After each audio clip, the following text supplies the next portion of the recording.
Hey, what's up everyone? This is Baljit from JK. Welcome on my channel.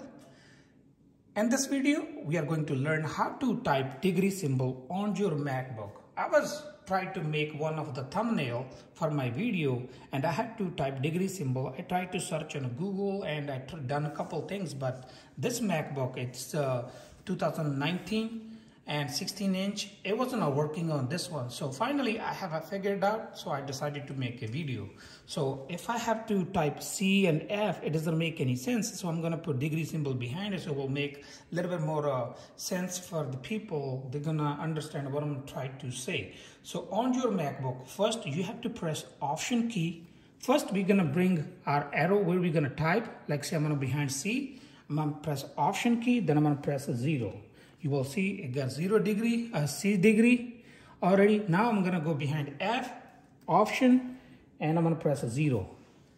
So basically, if on your latest MacBook, you press Option plus 0, it will be converted to a degree symbol. That's all for today. Thank you for watching. If you like my video, please like, share, comment, and don't forget to subscribe. Thank you for watching. See you in next video with a new topic.